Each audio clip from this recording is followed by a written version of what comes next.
Tu peux fin de l'histoire. Bonjour et bienvenue au podcast Tu peux fin de l'histoire. Aujourd'hui, j'ai la chance et l'honneur d'être avec Claude de l'organisme Telaide. Bonjour Claude, ça va bien? Oui, bonjour, ça va bien, et toi? Bien, merci. Je vais commencer par un résumé de l'organisme. Donc, Telaide, un organisme qui contribue au bien-être mental grâce à leur écoute active. Depuis 55 ans, vous offrez un service d'écoute téléphonique gratuit, confidentiel, anonyme et accessible à toute personne qui ressente le besoin. Exact. J'aimerais que tu me dises, Claude, en toi, tes propres mots, c'est quoi la mission de l'organisme et qui es-tu par rapport à Telaide? D'accord. La mission de l'organisme, ben, tu l'as très bien dit, euh, vraiment de contribuer au bien-être mental. Donc, ça veut dire pour moi d'accompagner des personnes comme un peu les prendre par la main le temps d'un appel ou de plusieurs appels s'ils en ont besoin, euh, pour pouvoir faire un petit bout de chemin avec eux, pour pouvoir leur permettre de marcher accompagné, moins seul, de marcher avec quelqu'un qui puisse, être là pour eux, qui puisse, les aider à voir plus clair. Donc ça ressemblerait à ça en mes mots. Puis moi, dans le fond, à Telaide Montréal, qu'est-ce que je fais? C'est que je suis responsable de la formation. Donc c'est moi la personne, et moi et accompagnée d'une belle équipe, qui va se charger d'améliorer, les tout ce qui est les pratiques, en lien avec l'écoute active, qui va former les bénévoles, hem et puis, qui va former on donne des formations à l'externe aussi, donc je vais être la personne qui va être en charge de tout ce volet-là de formation. Super. Et comme je demande à tous mes invités, que signifie pour toi tu peux fin de l'histoire? Ben, quand j'ai entendu ça pour la première fois, je pense que ça a résonné, quelque chose de redonner le pouvoir à la personne. C'est ça que ça résonne en moi, de redonner le pouvoir à la personne. Tu es capable, tu peux. Donc c'est vraiment, c'est comme ça que moi je le vois. Ouais. C'est très beau. Et tu as parlé de formation et j'aimerais que tu m'en dises plus parce que c'est important de savoir que dans les organismes, que ça soit vous ou les autres, vous avez des formations et quel genre de formation on peut donner? Ouais, c'est super, intéressant. Ben, dans le fond, parce que c'est vrai que c'est important d'en parler parce que c'est des personnes qui dans plusieurs organismes, on a des intervenants ou des intervenantes psychosociaux. Hem, Chez nous, c'est vraiment des bénévoles. Donc c'est des personnes qui veulent être là par engagement envers la communauté et puis, c'est des personnes qui sont très dévouées, qui donnent de leur temps à chaque semaine ou à chaque mois pour pouvoir accompagner d'autres personnes. Puis ces personnes-là, ils ont vraiment une formation importante. Donc, on les suit pendant une période d'environ 2 mois, mais il y a vraiment comme une formation qui se passe sur 36 heures au début. Une formation qui est plus théorique et pratique, qui va vraiment aborder toute l'approche de l'écoute active, les techniques de l'écoute active, en quoi ça consiste, euh, comment elle s'applique à Telaide Montréal. Et ensuite, on va vraiment y aller plus pratique. Donc, on va prendre des appels, puis on va être accompagné. Donc, la formation continue sur un certain bout de temps. Puis même après, quand ils commencent leur premier quart d'écoute, après un certain moment, on les revoit, on les réaccompagne pour s'assurer que tout va bien, qu'ils ont eux aussi le soutien qu'ils ont besoin pour continuer Ah à être sur oui. les lignes. Donc,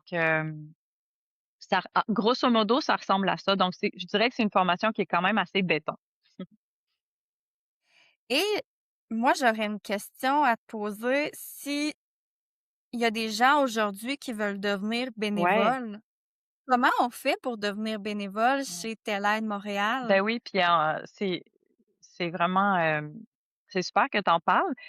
C'est sûr que nous, on veut tout le temps, agrandir l'équipe. Hem, c'est assez simple. C'est sur le site web, il y a une partie où est-ce que tu vas faire ton application. En fond, tu fais une demande d'application comme bénévole. Et puis, tu rentres dans une liste d'attente. Et puis là, il y a une personne qui se charge vraiment du recrutement des bénévoles, qui va contacter la personne, puis qui va voir si les besoins de l'organisme fit avec les besoins de la personne ou l'engagement de la personne. Puis quand le bon match existe, ben on commence dans le fond la formation. Sachez à tous et à toutes que le lien va être dans la description en bas directement pour pouvoir être bénévole là, pour Telle Aide Montréal. Et pour continuer, j'aimerais savoir qu'est-ce qui vous distingue selon vous des autres organismes? Mmh. Ouais, c'est une bonne question parce que c'est vrai qu'il y a beaucoup d'organismes, ce qui est vraiment chouette. Et puis, il y en a d'autres qui font aussi de l'écoute active. Il y en a d'autres où c'est plus de l'intervention. Donc, je dirais ce qui nous distingue, c'est vraiment le fait que nous, on fait de l'écoute active seulement. Euh, on pourra en parler un peu plus de c'est quoi la différence, si tu veux, plus tard. Mais on fait de l'écoute active, puis on a deux lignes. Je dirais que ce qui est peut-être spécial de Talent de Montréal, c'est que c'est vraiment deux lignes, une en français et une en anglais. Donc, c'est pas un service que la personne va s'adapter à une langue ou à une autre. C'est vraiment, il y a un service anglophone, juste pour les anglophones. Donc, ça, c'est chouette aussi à savoir. C'est 24 heures, comme tu as dit, c'est 7 jours. Donc, il est supposé d'avoir quelqu'un à tous les jours de l'année. Euh, Tu sais, on comble toutes les nuits. Donc, si les personnes se sentent seules la nuit, des fois l'insomnie, des fois les bébés qui nous réveillent en état né, tu sais, il y a toutes sortes de raisons pour lesquelles on pourrait vouloir appeler la nuit. Euh, donc, tu sais, il y a tout le temps quelqu'un qui est là. Euh, Puis pour le moment, ben c'est juste via le téléphone, donc on fait pas de présentiel, puis on fait pas d'écrit non plus. Donc pour le moment, ça reste le téléphone. Je dis pour le moment parce que qui sait. Mais pour le moment, c'est juste le présentiel. Fait que ouais, ça ressemblerait à ça. Et tu as parlé qu'on peut appeler pour n'importe Ouais, quelle raison. C'est pas rien, mais c'est quoi n'importe quelle raison pour toi? Parce que c'est large ce que tu ouais, dis. Et j'aurais envie d'entendre des raisons pour laquelle moi je pourrais décrocher la ligne, mhm, hem, ouais, pour tout type de absolument. raisons. Oui, parce que c'est vrai que quand on dit n'importe quoi, des fois, c'est tellement large qu'on n'ose pas. On s'exclut automatiquement. Mais c'est vraiment le cas dans le sens que tu n'as pas besoin d'avoir un gros problème pour appeler, mais tu pourrais aussi en avoir un. C'est vraiment pas grave. Tu peux ne jamais en avoir parlé à personne ou tu sais, tu peux en parler pour la première fois à Talent Montréal ou tu peux en avoir parlé à tout le monde, mais être encore un peu perdu dans ta situation. Ça peut être toutes sortes de sujets. Ça peut être des personnes de tout âge aussi confondues. Donc, il n'y a pas d'âge pour appeler. Euh, Ça peut être des sujets comme, par exemple, je me sens seule, j'ai besoin de parler à quelqu'un, briser l'isolement et la solitude. Ça peut être, je fais de l'anxiété. Ça peut être, je vis une situation très précise en ce moment, puis on dirait que je vois pas clair. J'ai besoin de verbaliser pour trouver mon chemin ou pour juste essayer de voir un peu plus clair. Ça peut être un problème de santé mentale on, on vit avec ça à tous les jours. C'est lourd, on a besoin de le partager avec quelqu'un. Tu sais, fait que quand je dis n'importe quoi, là, c'est vraiment ça que je veux dire. T'as vraiment pas besoin. Dans le fond, c'est que dès que tu ressens le besoin, ah, est-ce que je devrais en parler à quelqu'un? Moi, je te dirais, essaye-le. C'est pas compliqué. Tu as juste à prendre le téléphone, à composer un numéro, puis il y a quelqu'un qui va répondre. C'est vraiment pas si compliqué que ça. Puis après ça, ben, la personne est juste là pour t'écouter. Tu sais, il n'y a pas d'objectif compliqué, euh, il y a pas de but. Tu sais, il y a personne qui attend rien de toi, dans le fond. Fait que ça aussi, c'est chouette à savoir. Parce que des fois, je dis ça parce que des fois, on va dans des consultations, puis là, on a l'impression qu'il faut se préparer ou il faut aborder un sujet précis ou qu'est-ce que ça va donner, tu sais. Fait que là, c'est comme l'avantage de Talent Montréal, c'est que il y a pas d'objectif, tu sais, tu appelles là, puis tu vas juste partager quelque chose avec quelqu'un. Fait que c'est simple. Simple, anonyme, confidentiel, sans pression. Voilà. Ouais, j'aime ça. On a parlé tantôt d'écoute active et ça aussi, c'est quand même un concept qui se doit d'être abordé. C'est quoi l'écoute active exactement? Ouais, absolument. L'écoute active. Dans le fond, l'écoute active, c'est une approche qui découle de la psychologie humaniste.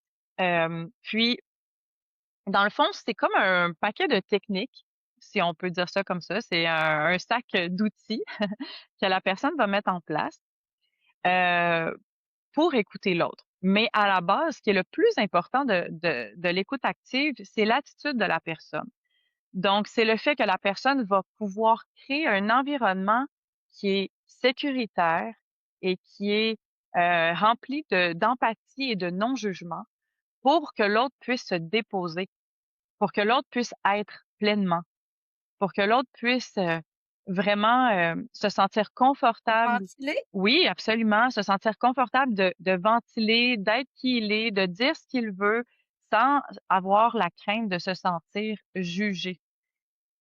Donc ça, je dirais que c'est comme le cœur de l'écoute active. Puis après ça, comme je disais, il y a un paquet de techniques qui vont avec. Donc, on va faire des reformulations, des reflets, on va utiliser les silences, les murmures. Donc, toutes sortes de petites techniques comme ça qui vont faire en sorte que la personne va se sentir accompagnée dans le fond et écoutée. Et qu'est-ce que ça fait, l'écoute active Mhm. sur une personne? Et qu'est-ce que vous faites pas? C'est important de mentionner Absolument. qu'est-ce que vous faites et qu'est-ce que vous faites pas avec l'écoute. Ouais. Oui, c'est une bonne question. Dans le fond, ce qu'on donne pas, ce qu'on fait pas, si on veut, on donne pas de conseils, on donne pas de solutions. Donc, si tu appelles à Télé de Montréal, c'est sûr que la personne va pas te dire, oh ouais, mettons ma sœur a déjà vécu ça, elle s'en est sortie de telle façon, je te conseille de faire ça, ou peut-être que tu devrais, tu sais, sortir prendre une marche, ça te ferait du bien. On va pas aller dans cette direction-là. Puis pourquoi? Parce que souvent les gens s'y attendent un peu. Euh, Puis parce qu'on est habitué aussi, quand on parle à nos amis, à notre famille, ben c'est beaucoup ça qu'on a, hein. On a beaucoup des conseils. Puis c'est correct dans certains contextes d'avoir des conseils. Euh, mais pourquoi est-ce qu'à Télé de Montréal, on le fait pas? C'est que dans l'approche de l'écoute active, justement, on croit réellement que la personne, elle a tout en elle pour s'en sortir.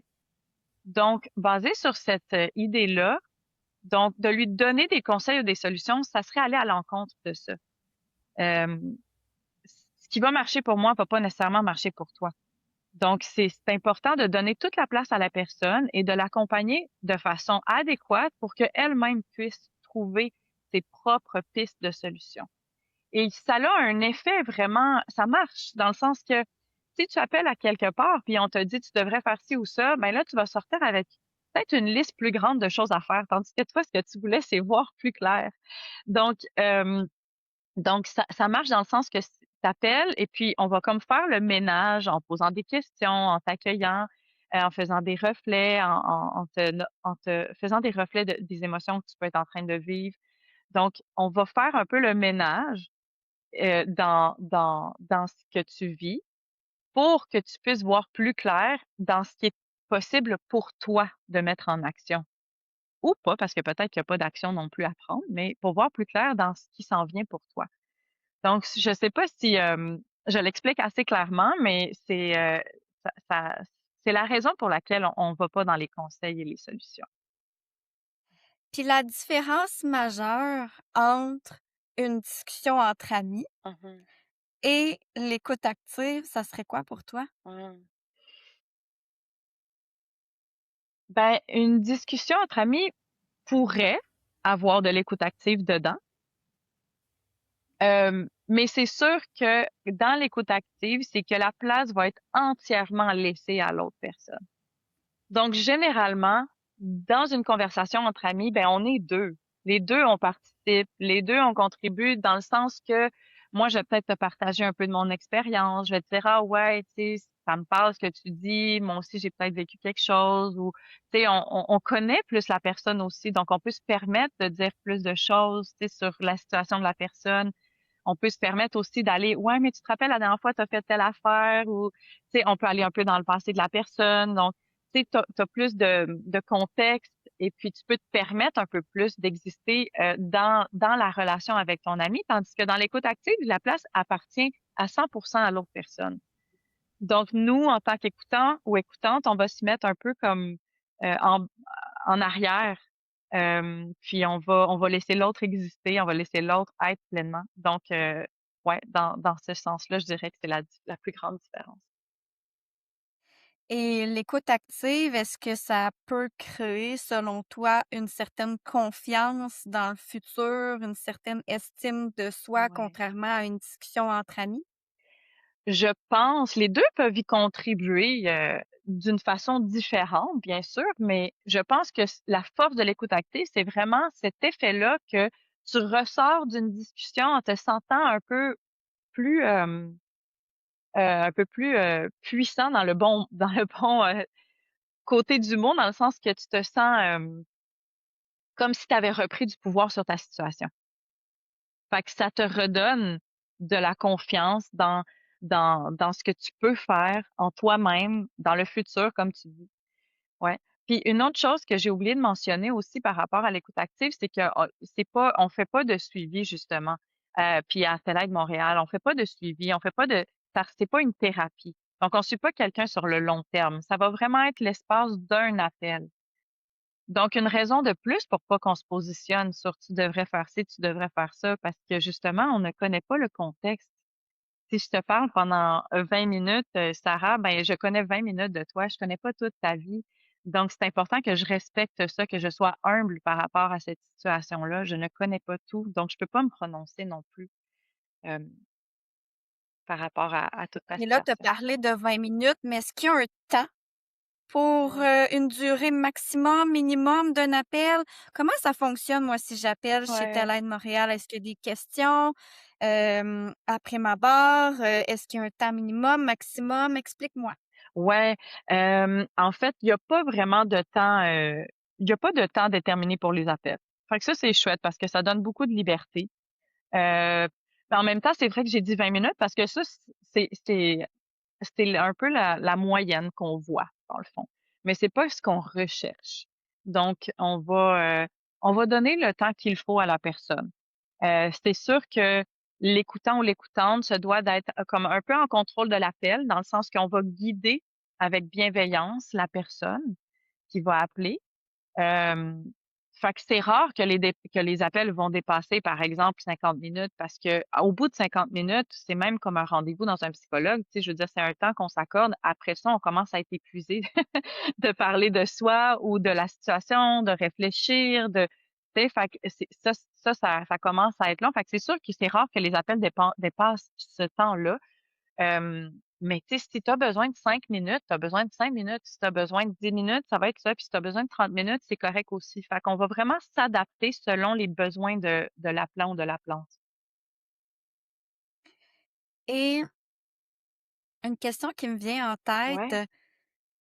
on peut appeler parce qu'on vit solitude, problème de santé mentale, petit, gros problème, peu importe, comme on a mentionné tantôt. Mais est-ce qu'on pourrait appeler aussi en tant que proche aidant d'une situation X en santé mentale qu'on peut vivre ou parce qu'on est proche aidant, Oui. peu importe la situation? Ouais, c'est une bonne, question, puis je suis contente que tu la poses parce que justement, je pense que les proches aidants, c'est vraiment des personnes qui ont besoin d'être soutenues aussi. Et en fait, tous ceux qui soutiennent, même les intervenants, les psychologues, les travailleurs sociaux, toutes ces personnes-là qui, sont là au service des autres, ont à leur tour besoin d'être soutenues. Donc je dirais vraiment n'importe qui, peu importe ton rôle, même encore plus si tu soutiens les autres, si à un moment donné, tu as juste besoin de toi aussi parler puis d'être écouté, absolument, le service est pour toi aussi. Ouais. Donc il y a aucun motif qu'une personne ne puisse pas appeler chez vous. Non, non, puis je pense que c'est important de le mentionner parce qu'on s'exclut facilement. Tu sais, quand on parlait de tabou, on parlait de tabou, je pense, je sais pas si pendant, l'enregistrement ou avant, mais ça, c'en est un justement qu'on a besoin de faire partie d'une certaine population. Par exemple, j'ai besoin d'avoir un trouble de santé mentale ou j'ai besoin d'aller vraiment mal pour, pouvoir utiliser la ligne parce que sinon je vais déranger ou c'est pas assez grave ou je peux m'en sortir tout seul. Tout ce genre de croyances-là ou d'idées-là préconçues, ben, c'est faux tout simplement. Donc peu importe qui on est, Je vais m'utiliser moi comme exemple si ça te va, Sarah, mais par exemple, moi quand j'ai eu mes enfants, j'ai eu un moment moi-même, j'étais intervenante psychosociale et puis j'ai eu un moment, heu, vraiment difficile. J'ai de la misère à m'adapter à mon premier bébé. J'ai vécu beaucoup d'anxiété et dans le moment, et puis c'est drôle parce que je travaillais pour une ligne qui aidait les parents. Donc je me voyais mal aller demander de l'aide, mais je voulais tant, parler à quelqu'un, je me sentais perdue, même si j'avais les outils, hein. J'avais les outils pour m'en sortir et tout ça, mais j'avais de la misère, j'étais trop dans mon anxiété, puis c'est comme si je voyais pas clair, fait que j'aurais vraiment, vraiment, vraiment eu besoin de parler à quelqu'un. Finalement, je suis allée la chercher cette aide-là, fait que je m'en Mais tu sortis, mais soulignes quand même ouais, qu'il y a un gros, gros point, qui est un point qui généralise ouais, beaucoup de personnes qu'on attend souvent d'être au bout du rouleau exactement. pour demander de l'aide. Mais pourquoi attendre et pourquoi t'être toi-même rendu là? C'est quoi le point Mmh. qui t'est rendu là avant de demander de l'aide? Ouais. Ben, je peux parler pour mon expérience, mais je pense que c'est l'expérience de plusieurs personnes. C'est que parfois, ben, il peut y avoir plusieurs raisons. Il y en a une, je pense que c'est le fait on veut pas être perçu comme quelqu'un qui a de la difficulté ou qui réussit pas. On pense que c'est de pas réussir que d'avoir des défis. Donc, déjà cette idée-là, heu, ça fait en sorte qu'on attend beaucoup plus longtemps. On attend avant d'en parler, on attend avant de partager nos difficultés, parce que ça ferait tellement une différence si on en parlait plus tôt, parce que nos défis s'accumuleraient pas nécessairement. Puis je pense aussi que, oui, on peut avoir peur du jugement, par exemple, peur que qu'est-ce que la famille va penser, qu'est-ce que les amis vont penser. Donc ça, je pense que c'est vraiment un gros morceau de ça. Puis le fait que c'est pas nécessairement valorisé dans la société de justement d'avoir besoin d'aide.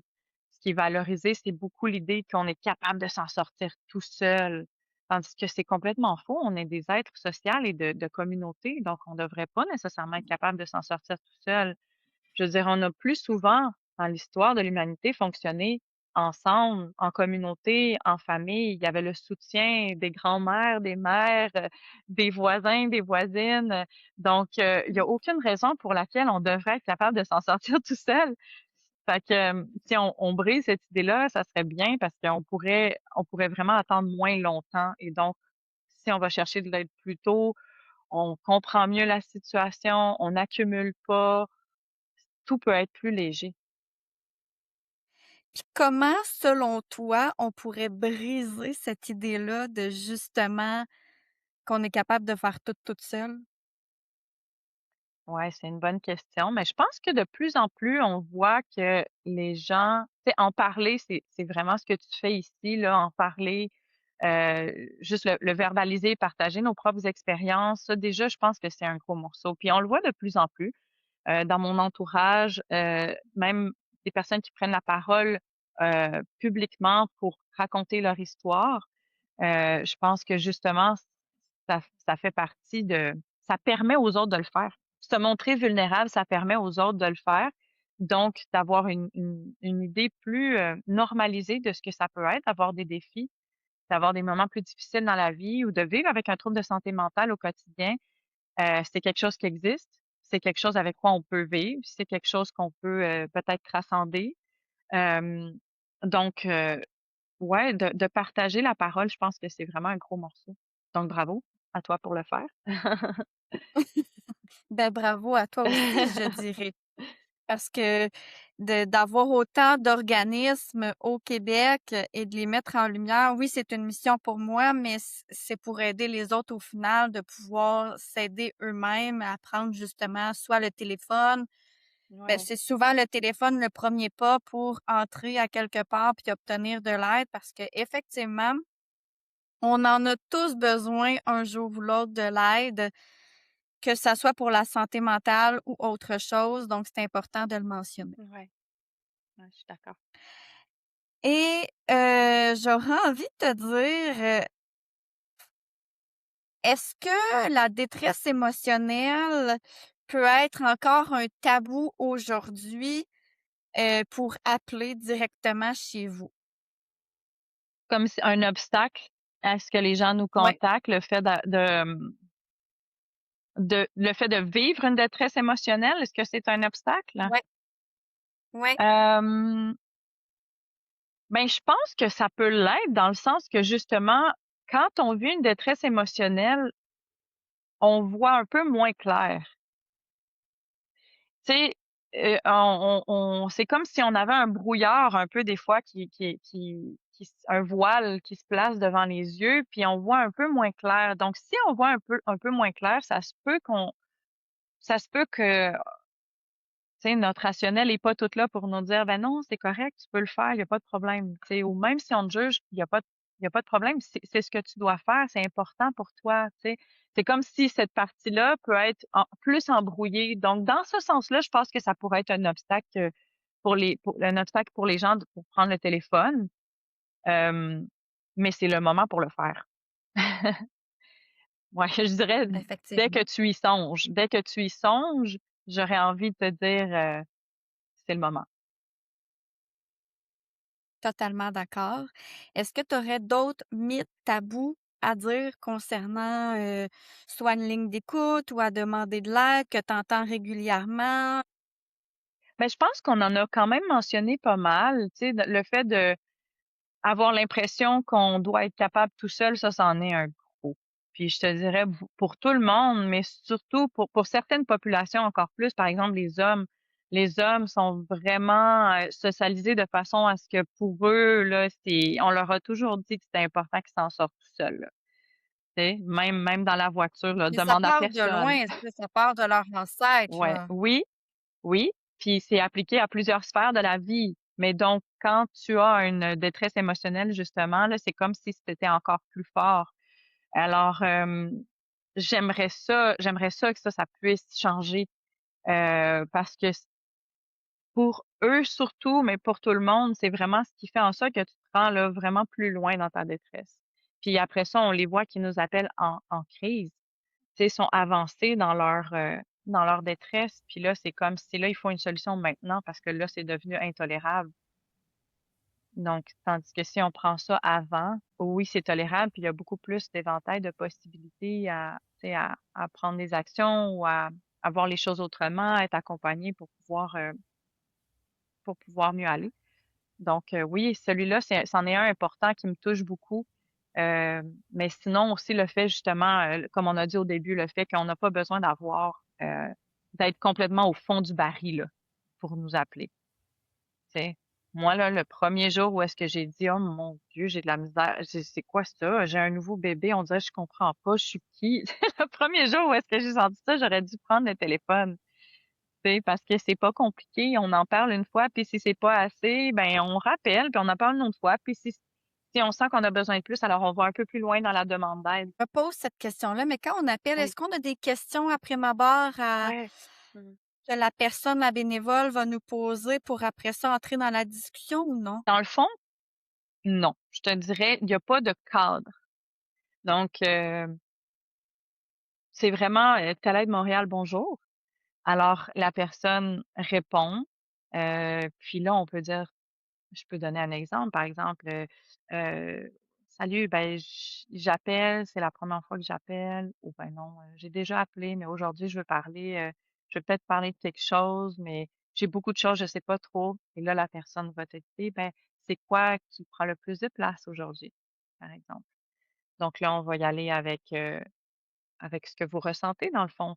Ben, aujourd'hui, je pense que c'est parce que je ressens beaucoup d'anxiété ou aujourd'hui, j'ai eu une conversation difficile puis je me sens pas bien. Hem et là, la personne va y aller avec ce que vous lui donnez. Donc oui, elle va vous poser des questions, mais selon vraiment ce que vous voulez aborder. Donc elle va vous aider à explorer votre situation, hem, à explorer votre ressenti par rapport à la situation. Donc tout de suite, on sent le lien de confiance rapidement pour entrer justement dans, Ouais. la discussion avec la personne concernée. Oui, je pense que ça, c'est une force vraiment des écoutants et des écoutantes à Télé de Montréal, heu, qui s'ils entendent ça là, Merci à tous ces bénévoles qui sont là puis qui prennent notre téléphone à tous les jours. C'est vraiment incroyable parce que ils ont vraiment la force de, te faire sentir en confiance dès le début. Tu sais, la voix douce, l'accueil, l'empathie. Donc, ouais, c'est vraiment la force. Je suis très contente que tu aies fait un appel, type, si je peux dire ça comme ça, parce que bien évidemment que j'ai téléphoné en sachant que Oui, j'allais, vous interviewer pour comprendre, comment ça fonctionne, oui. voir s'il y avait des questions, tout ça et effectivement, je souhaite revenir sur quelque chose que tu as dit, la voix douce, ce que j'ai dit, la confiance. On se sent pas bousculé de questions avant même de commencer. On se sent au contraire, prise en charge, si je peux dire ça comme si on avait libre arbitre de nous-mêmes avant de commencer. Puis aussitôt que, on est mis en confiance, là, on peut parler, mais la personne va attendre, là, aussi longtemps que l'on le désire pour mettre en confiance l'autre et ça, c'est exceptionnel pour l'avoir, vécu et tu sais, j'ai appelé pour aucune raison X, là. Je voulais vraiment tester la ligne, mais ça, c'est très bien comme valeur. Ah, c'est super. Je suis contente d'entendre que tu as une belle expérience. Oui, vraiment, ben, c'est important pour moi de le tester, Mmh. puis, ça fait partie justement de votre mission d'améliorer justement le bien-être mental dans l'écoute active, puis c'est 100% ça que vous faites. Ben oui, puis si je peux rebondir sur ce que tu dis, tu dis: «Je voulais juste le tester, puis j'appelais pour rien de spécifique». Les gens peuvent faire ça aussi. Tu peux juste tester la ligne. Appelle sans vouloir parler, appelle, dis: «Ah, je voulais juste tester, je voulais juste voir comment ça fonctionne». C'est possible aussi. Puis au final, là, on a toutes quelque chose à dire Ben à un oui. moment donné ou un autre. Tu sais, on vit toutes des choses dans le quotidien, petits ou gros, peu importe. On vit toutes des choses dans une journée. Dieu sait qu'une journée est jamais pareille dans une vie. Mmh. Donc, ventiler sur notre journée peut être aussi très, très bien je pense. Absolument. Ça peut être n'importe quoi. Si tu me demandais là, de me dire: «Parle-moi de quelque chose», je t'en sors des choses. Pourtant, je suis dans une période où est-ce que ça va bien, mais il y a toujours des choses qu'on peut trouver. Tellement. Et quel message aurais-tu envie de transmettre, toi, aux gens qui hésitent encore à appeler parce que, mon Dieu, qu'il y en a tellement Mmh. qui hésitent et qui le feront peut-être jamais, mais si on pourrait prendre toutes ces personnes-là qui hésitent ou qui veulent pas le faire pour une raison X, qu'est-ce qu'on pourrait leur dire? Mmh.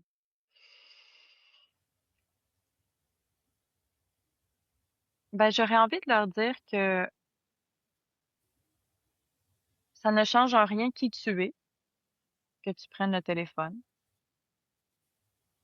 J'aurais envie de leur dire que c'est une preuve de courage et de force de savoir demander de l'aide.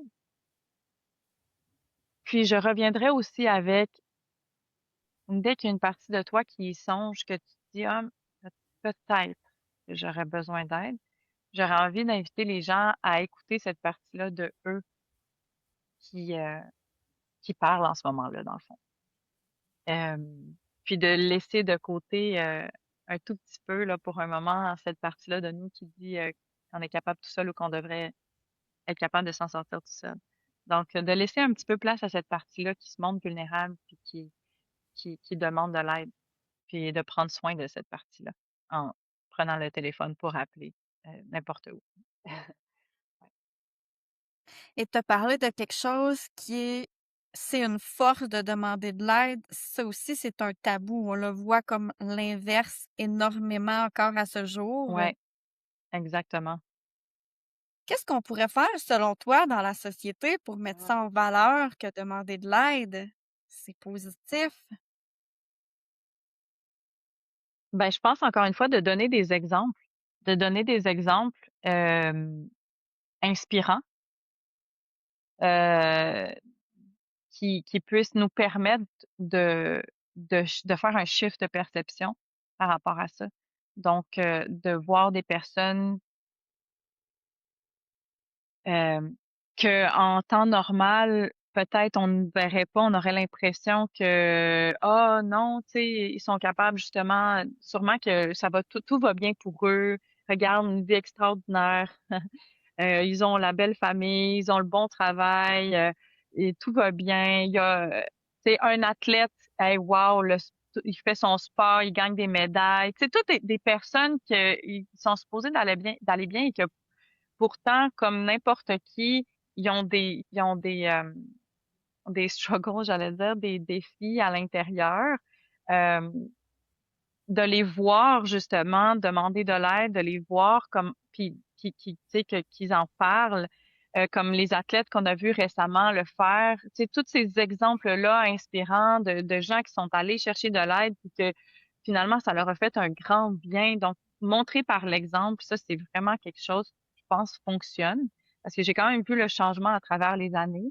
Je sais que j'ai l'air très jeune, mais ça fait quand même 15 ans que je suis dans le domaine. Donc, j'ai eu un petit peu l'occasion de voir le changement un petit peu de perception. Donc, je pense qu'il faut continuer dans ce sens-là. Qu'est-ce que tu as vu exactement comme changement de perception?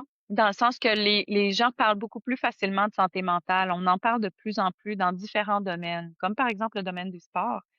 Euh, C'était vraiment tabou avant, puis on n'en parlait pas du tout. Maintenant, ça sort plus.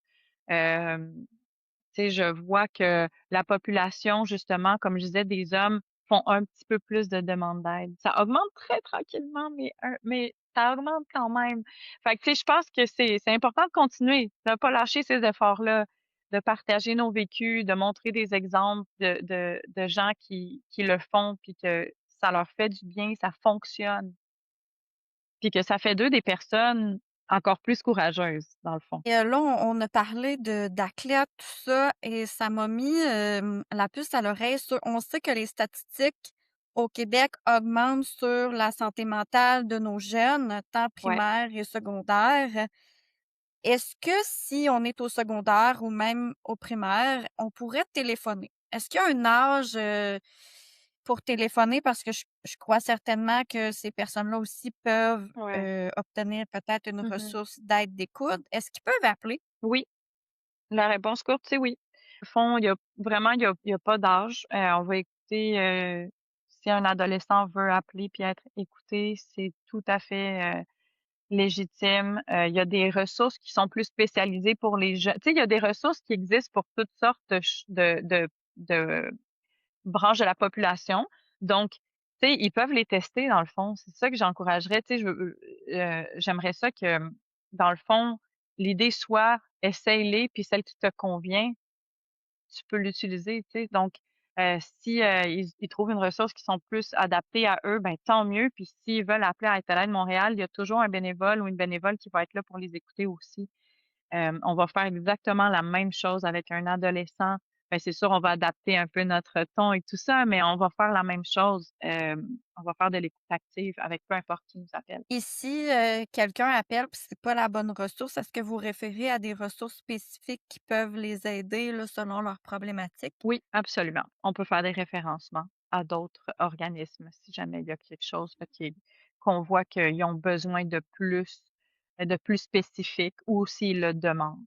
On va pas d'emblée référer parce qu'on n'est pas un centre de référence, on est vraiment un centre d'écoute active, mais on va absolument le faire si le besoin est là. Justement, on est un parent, puis on appelle parce que notre enfant peut vivre une situation de crise parce que malheureusement, on en voit de plus en plus. Justement, est-ce que vous faites des références là-dessus? Parce que ça, j'entends souvent ça de mon côté, que justement des parents savent plus nécessairement où se diriger. Est-ce que ça, c'est fait de votre côté?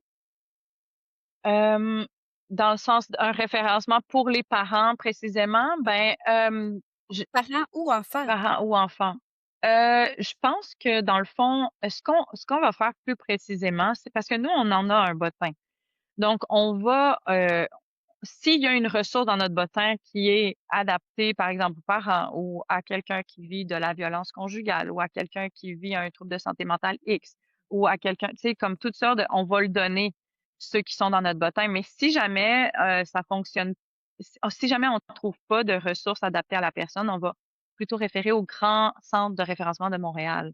Donc on va référer au 211 pour Montréal, ou il y a un autre numéro là qui m'échappe présentement pour, pour le Québec, qui va leur permettre d'aller plus fouiller des références par eux-mêmes ou appeler là, puis il y a quelqu'un qui va te guider pour trouver des références.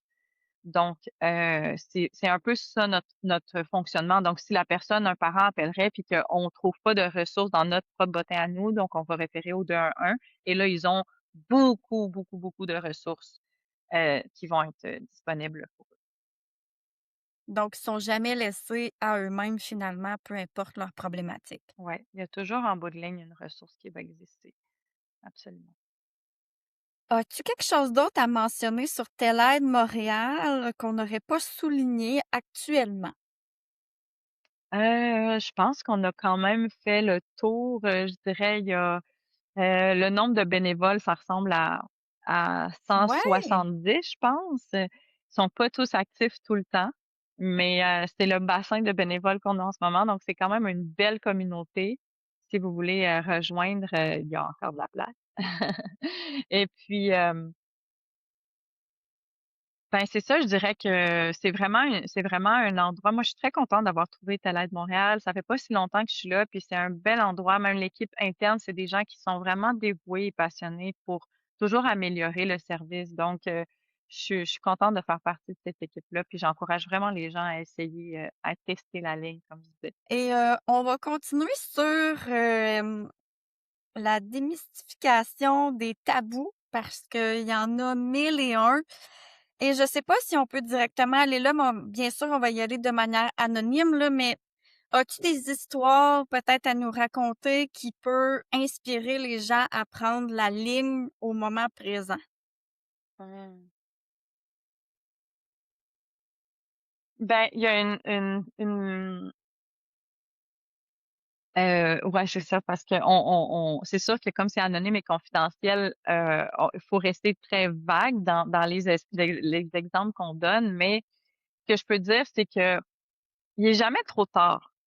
Il y a un exemple particulier qui m'inspire, il est jamais trop tard pour, demander de l'aide, dans le sens que, par exemple, une personne que ça fait 30 ans vit avec une situation, mais là décide de briser la glace et de téléphoner. Moi, ça me touche beaucoup, que ce soit la première fois qu'une personne appelle quand ça fait si longtemps qu'elle vit avec, une situation quelconque qui, qu'elle doit tolérer ou, doit vivre avec quotidiennement. Donc ça, c'est un exemple de il est jamais trop tard pour appeler. Donc peu importe si ça fait, 10 jours, 6 mois ou 30 ans, c'est toujours un bon moment pour demander de l'aide.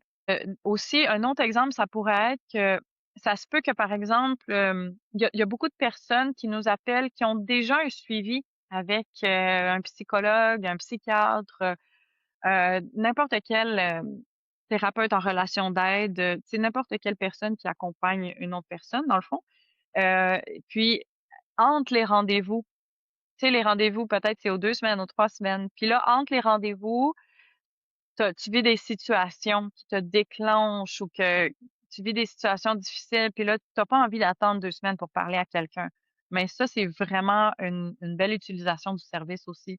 Tu peux appeler, puis tu peux, on n'a pas besoin de connaître toute l'histoire. Tu peux juste dire qu'est-ce qui te tracasse aujourd'hui, qu'est-ce qui s'est passé aujourd'hui, puis on va t'accompagner là-dedans, tu sais. Fait que ça, c'est des histoires que je pourrais, partager de personnes qui appellent. C'est ça nous est arrivé régulièrement, puis, c'est des très bonnes raisons d'appeler. Pour avoir vécu justement moi-même une dépression sévère il y a de ça 8 ans, je faisais ça justement là, entre mes traitements et je peux vous dire que oui, effectivement, ça l'aide énormément de pas rester seul au travers de notre brouillard mental entre 2 rendez-vous qui peuvent paraître une éternité, puis parfois ça peut être 24 heures, ça peut être 48 heures, c'est pas long peut-être pour Mhm. une personne qui entend ça, mais quand on est dans le brouillard, 48 heures, ça peut être énorme, puis d'avoir un soutien téléphonique, peu importe le moment, peu importe le nombre de fois, c'est nécessaire. Et qu'est-ce qui te rend fière de travailler pour Telle Aide Montréal? Je pense que justement d'entendre, d'entendre, d'être en contact avec, cette vulnérabilité, d'être en contact avec d'une certaine façon heu, avec la souffrance, mais aussi avec l'espoir. C'est comme, il y a comme 2 parties. C'est comme si, tu accueilles la souffrance pour laisser place à l'espoir. Puis ça, c'est je veux dire, c'est quelque chose qui pour moi, fait beaucoup de sens d'être dans ce milieu-là, dans ce travail-là, d'être en contact avec ça, hem, soit par prendre un corps d'écoute puis faire de l'écoute ou, travailler avec des gens qui y croient puis qui sont dévoués, comme je disais, autant les bénévoles que l'équipe administrative. C'est toutes des personnes qui y croient. C'est toutes des personnes qui veulent être là pour les autres, qui veulent accompagner les autres. Fait que ça me rend vraiment fière d'être entourée de ces personnes-là et puis d'être proche de la cause et de contribuer à cette cause-là, ça me rend quand même Et là, ça fait combien de temps que tu pour Télène Montréal? un petit 4 4 mois, c'est tout récent, c'est c'est ton tout. C'est un bébé, ouais. bébé! J'en prends bien soin. Ouais, Mais c'est c'est tout récent. parfait, on sent ta belle lumière dans tes yeux lorsque tu parles et c'est parfait, c'est ça qu'on veut. Mmh. Et est-ce que quand vous êtes justement engagé dans l'équipe administrative, vous devez passer par justement l'écoute pour comprendre Mmh. qu'est-ce que c'est directement? J'aurais envie de te poser ça Ouais, comme c'est question. c'est une super bonne question. Mais dans le fond, c'est pas obligatoire, mais il y a beaucoup de personnes. Dans le fond, les personnes qui sont dans l'équipe, je pense que il y en a plusieurs qui ont passé par l'écoute. Ils sont rentrés par l'écoute, puis après ça ou ben non, ils ont oui, ou ils ont été formés soit avant ou soit pendant, puis ou ben non, ont bénéficié du service. Et puis, ils ont eu, une assez belle expérience, ils croient à ça et donc font partie de l'équipe. Donc oui, je te dirais, la plupart des personnes dans l'équipe, ils ont quand même un lien, avec l'écoute active, ouais. C'est intéressant. En fait, c'est moi, pour ma part, je trouve ça quand même important qu'on puisse vivre l'expérience Ben oui. pour bien comprendre là, ce que vous faites. Et selon toi, pourquoi le pourcentage, au Québec et dans plusieurs, même Canada, je dirais, augmente? Pourquoi le pourcentage augmente au niveau de la santé mentale, Qu'il y a actuellement? plus de détresse, tu veux dire? Plus de Ouais. mmh pourquoi? On pourrait faire beaucoup d'hypothèses, au niveau sociétal. C'est une grosse question. Hem Ben, c'est sûr que je pense que ce qui me vient en tête, c'est un peu l'aspect des connexions entre les humains. Tu sais, l'aspect, beaucoup, on est beaucoup sur la technologie. Je veux dire, tu rentres au métro, je fais l'effort dernièrement de rentrer au métro, là, puis de pas regarder mon cellulaire. Mais je pense que je suis comme la seule. Moi et quelques personnes âgées, des fois, que je vois assises, puis on dirait qu'ils font de la méditation tellement ils sont zen. Et puis et puis je regarde, mais la plupart des gens sont sur leur téléphone, puis en fait qu'on est comme dans une espèce de connexion qui est une connexion qui est là tout le temps, mais c'est pas une connexion, en en, en vrai. Puis ça, je pense que ça peut contribuer à faire en sorte que comme si on vivait dans un parallèle, dans un univers parallèle, tu sais? Donc, je pense que ça peut contribuer à plus par exemple, plus d'anxiété ou plus de dépression. La vie va très vite aussi. On est vraiment dans une société qui est axée sur la productivité. Ça fait en sorte tu sais, je l'ai beaucoup vécu justement quand j'ai eu des enfants, j'ai comme, découvert la vie, que en fait, c'est parce que ça change pas. Tu sais, toi, tu as plus de charges, mais il faut que tu continues à aller travailler, mais en plus, il faut que tu ailles porter les enfants à la garderie, puis à l'école, puis il faut que tu fasses, les lunchs et les soupers, mais tu es supposé de prendre soin de toi en même temps. Tu sais, je veux dire, c'est comme la vie devient tellement remplie et ça n'arrête jamais. Donc, tu sais, je pense que ça aussi, ça peut contribuer à ce qu'on voit plus de burn-out, qu'on voit plus d'épuisement professionnel, pardon. Hem donc, tu sais, qu'on ait moins d'espace pour se recueillir, se déposer, ça sûrement que ça peut contribuer, ouais, à l'augmentation Se de la détresse. recentrer. Se recentrer, oui, exactement. La comparaison aussi, je sais pas, ce que tu en penses de ça, mais la comparaison via les réseaux sociaux, est-ce que tu Absolument. crois que ça peut être aussi, Ben, je pense, oui. Je veux dire, j'ai été assez chanceuse pour ne pas vivre ça dans mon adolescence. C'est arrivé juste quand j'étais jeune adulte, mais quand même, je veux dire, même adulte, on le vit, hein.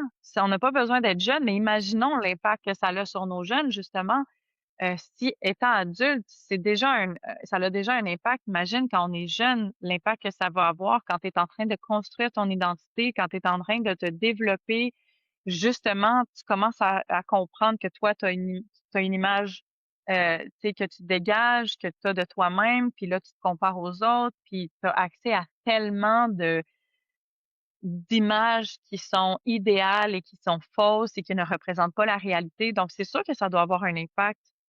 Puis on la voit beaucoup, la santé des jeunes, on la voit là dans le fond, qui ne s'améliore pas, mais tout le parce contraire. qu'on le voit nous en tant qu'adultes, là, je sais pas pour toi, mais moi je l'aperçois beaucoup via les réseaux sociaux, ce que ça a l'impact sur nous-mêmes au quotidien, Ben là. oui, tu as juste à ne pas ouvrir ton Instagram pendant 3 4 jours, là, puis c'est comme si tu respirais à nouveau. J'encourage tout le monde à faire le test de déconnexion, puis c'est vraiment ça a un impact.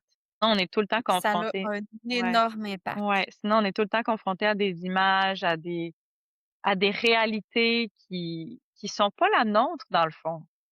Une surcharge mentale. Oui, on avale du contenu sans cesse, donc c'est sûr qu'on arrive, j'ai fait le test justement, je sors du travail, puis soit j'ouvre mon Instagram puis je regarde, je scroll, ou soit je fais rien et je regarde mon entourage dans le métro, je regarde les arbres en sortant, et la différence de mon état quand j'arrive chez moi est vraiment très différente. J'arrive beaucoup plus zen. Puis qu'est-ce qui t'a mené à faire ça? Ben, je pense justement que je sens parfois, comme une espèce de surcharge. Tu sais, j'ai déjà vécu des épisodes où est-ce que j'ai vraiment, j'ai été trop surchargée, j'ai dû arrêter le travail pendant un moment et puis je pense que quand tu vis ça, après ça, tu es plus alerte aux signes. Donc, là, je sens quand il y a, par exemple, une grosse semaine ou quelque chose comme ça, là, je sens peut-être à l'intérieur de moi, je suis plus tendue. Tu sais, je sais reconnaître les signes de là, je suis un petit peu plus anxieuse, je dors moins bien, tu sais, donc dans ces moments-là, j'essaie de mettre en place des choses pour me décharger. Donc c'est ça qui m'a menée à essayer de OK, le cellulaire, le téléphone, c'est clairement quelque chose qui me surcharge. Donc là, je vais essayer de mettre ça de côté, puis ça a vraiment eu un impact, direct, là. Ouais. Pour l'avoir fait, moi aussi, ça a un impact, rapidement. C'est pas facile. Ben, rien est facile dans la vie, là, on va se le dire, ça prend tout un effort, mais pour l'avoir fait une semaine de temps complète et le refaire, bientôt dans 2 semaines, les 2 premiers jours, c'est de l'instabilité, là. On dirait qu'on Ouais. le cherche Ah oui, oui, énormément, oui.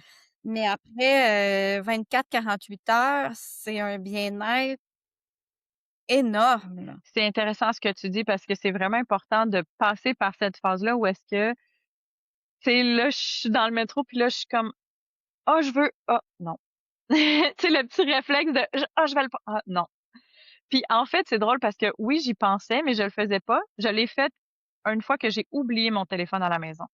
Parce que mon enfant jouait avec le mantin il jouait à je sais pas trop quoi, là, il lançait, il faisait quelque chose, puis il est atterri à quelque part, je l'ai pas retrouvé. Fait que je suis partie travailler sans. Et puis là, je me sentais complètement déstabilisée au début. Je me sentais toute nue, là, tu sais, comme si, ah non, mais là, puis là, si on m'appelle de l'école, puis de la garderie, puis j'étais comme, OK, attends, on peut mettre d'autres choses en place pour ça, c'est correct. Et puis là, après avoir passé cette journée-là, le soir, je voulais même plus le reprendre, tellement que ça m'avait fait du bien. Fait que comme tu dis, après un certain moment, là, le bien-être, mais c'est important de passer par cette phase-là. Oui, oui, totalement. Puis plus on le fait longtemps, quand on revient à la réalité de reprendre le téléphone, c'est quelque chose, même reprendre son Ouais. téléphone après une semaine, c'est tu te sens déstabilisé, confronté à une surcharge, Mmh. c'est difficile. Ouais.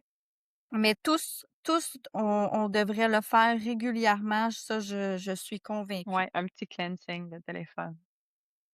Ouais, ouais, ouais, ouais, ouais. On va terminer par remettre en lumière l'organisme. Rappelle-nous c'est quoi en quelques phrases et pourquoi on devrait appeler. Oui, donc Talent Montréal, c'est une ligne téléphonique d'écoute active. Tu appelles, quelqu'un va te répondre, c'est simple. Il va t'accueillir ou elle va t'accueillir sans jugement, avec empathie. Tu peux parler de tout et de n'importe quoi et tu peux le faire 24 heures sur 24, 7 jours sur 7, 365 jours par année. C'est des bénévoles qui répondent, des bénévoles qui sont bien formés pour le faire.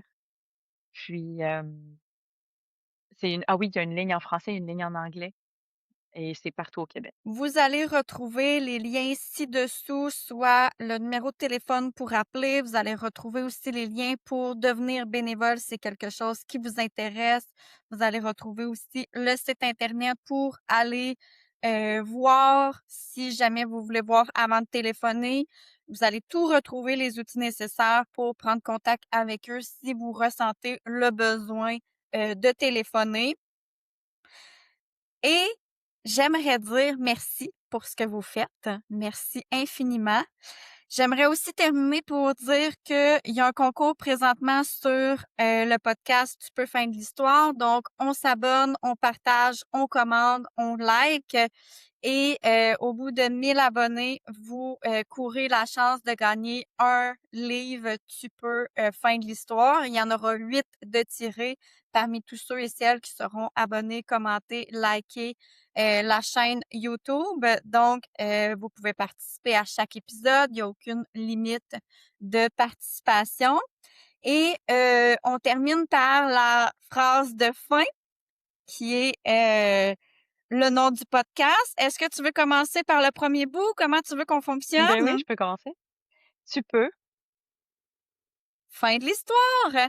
Alors, merci Claude d'avoir pris de ton temps aujourd'hui avec moi et merci à l'organisme Telaide Montréal de faire tous les petits changements au quotidien et les grands mêmes changements que vous faites au quotidien pour chaque personne qui prenne le courage, la force de téléphoner chez vous. Alors, j'ai envie de vous dire encore une fois, merci beaucoup. Ben, merci à toi, Sarah, de nous permettre de rayonner encore plus. Donc, à la prochaine épisode, tout le monde. Bonne journée. Bonne journée. Tu peux